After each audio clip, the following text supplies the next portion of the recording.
जय श्रीमन नारायण। जो टिप्पणी मैं देने जा रहा हूं वह रामानुज दास श्रीमन गट्टू वेणुगोपाल स्वामी द्वारा दी गई है।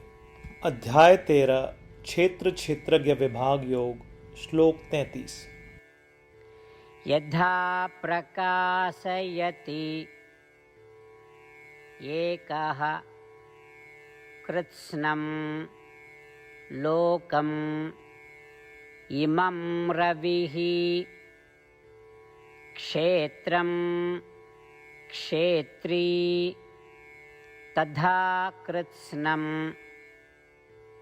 प्रकाशयति भारत। ओम। गीताचार्य श्री कृष्ण परमात्मा अर्जुन सहित हम सभी को क्षेत्र क्षेत्रज्ञ विभाग योग की शिक्षा दे रहे हैं। परमात्मा कह रहे हैं, अर्जुन, आत्मा न केवल शरीर से भिन्न है बल्कि उसमें एक महानता भी है जो इस पूरे शरीर को प्रकाशित करती है। जिस प्रकार सूर्य अकेले ही सारे संसार को प्रकाशित करता है, ठीक उसी प्रकार आत्मा भी अकेले ही इस पूरे शरीर को प्रकाशित करती है जिसमें वह निवास करती है। और जिस प्रकार चमकता हुआ सूर्य इस संसार से भिन्न है जिसे वह प्रकाशित करता है, उसी प्रकार आत्मा जो संपूर्ण क्षेत्र अर्थात शरीर को प्रकाशित करती है वह भी शरीर से भिन्न है। इस प्रकार श्री कृष्ण परमात्मा आत्मा की महानता को प्रकट करते हैं। यह समझते हुए कि हम अपने शरीर को प्रकाशित करते हैं और उससे भिन्न है, आइए हम अपनी अद्वितीय प्रकृति को लगातार याद रखने का प्रयास करें। श्री कृष्ण परमात्मा की शिक्षाओं पर ध्यान करते हुए आइए हम श्रीमन नारायण को प्राप्त करने के उद्देश्य से अपने शरीर का सर्वोत्तम उपयोग करना शुरू करें। आइए हम श्रीमन नारायण के प्रति समर्पण करें और श्री कृष्ण परमात्मा के शब्दों को श्लोक के रूप में दोहराएं जैसे वे हैं।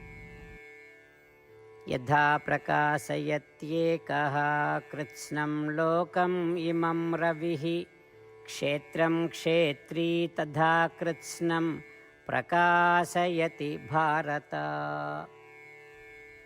श्रीमद् भगवद गीता का संपूर्ण सार श्री कृष्ण परमात्मा द्वारा अध्याय 18 श्लोक 65 से 70 में 8 कार्य करने के लिए दिया गया है।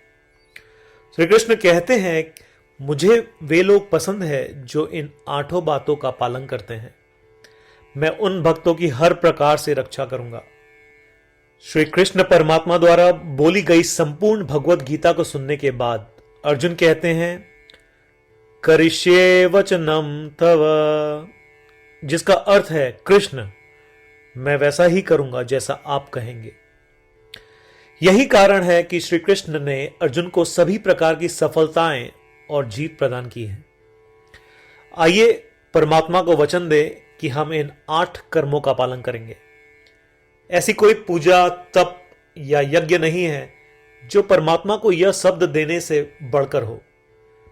मैं कहूंगा कि ये 8 प्रतिज्ञाएं हमें करनी चाहिए। कृपया आप सभी इन्हें अपने दिल और दिमाग में सोचें। इस प्रकार श्री कृष्ण को अपना वचन देते हुए आइए हम सभी श्री कृष्ण के सुंदर चेहरे को खुशी से चमकते हुए देखें और आनंद का अनुभव करें। जय श्रीमन नारायण। ये है हमारे 8 वचन। हमारा पहला वचन, हे श्रीमन नारायण, जैसा आपने निर्देश दिया मैं हमेशा आपका ध्यान करूंगा और आपके बारे में सोचूंगा। हमारा दूसरा वचन, हे श्रीमन नारायण, जैसा कि आपने सलाह दी मैं हमेशा आपका भक्त रहूंगा। हमारा तीसरा वचन, हे श्रीमन नारायण, मैं अपने सभी कार्य आपकी सेवा के रूप में और आपकी संतुष्टि के लिए करूंगा। हमारा चौथा वचन, हे श्रीमन नारायण, जैसा कि आपने अनुसरण करने के लिए कहा था, मुझे पूरा विश्वास है कि मैं आपका हूं और मैं हमेशा अपने हाथ जोड़ूंगा और आपको नमस्कार करूंगा। हमारा पांचवा वचन, हे श्रीमन नारायण, मुझे आपके शब्द मामेकम शरणम व्रज याद आते हैं जो आपने सिर्फ और सिर्फ आपको ही समर्पण करने को कहा था।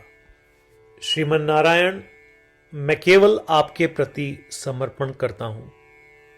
हमारा छठा वचन, हे श्रीमन नारायण, मुझे आपके शब्द मां शुचः याद आते हैं कि आप हमें शोक न करने का आश्वासन दे रहे हैं। मैं अब शोक नहीं करूंगा।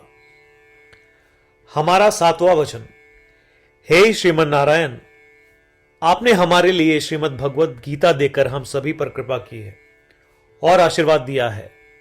मैं कम से कम एक श्लोक पढ़ने या सुनने का वादा करता हूं।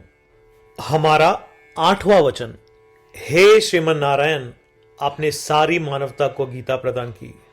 मैं गीता में आपके दिव्य शब्दों को उन भक्तों तक फैलाने का प्रयास करूंगा जो गीता से अपरिचित हैं।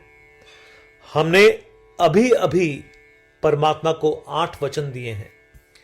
प्रतिदिन श्रीमन नारायण को यह वचन देना कि हम वैसा ही करेंगे जैसा वे कहेंगे, अपने आप में एक महान पूजा है। आइए हम उसे अपने अटल विश्वास के साथ अपना वचन दें। श्रीमन नारायण करिष्ये वचनम तव, जिसका अर्थ है, श्रीमन नारायण, मैं आपके निर्देशों के अनुसार कार्य करूंगा। सर्वम श्री कृष्णार्पणमस्तु। जय श्रीमन नारायण। यथा प्रकाशयति एकः कृत्स्नं लोकम् इमं रविः क्षेत्रं क्षेत्री तथा कृत्स्नं प्रकाशयति भारत। ओम। यथा प्रकाशयत्येकः कृत्स्नं लोकम् इमं रविः क्षेत्रं क्षेत्री तथा कृत्स्नं प्रकाशयति भारत।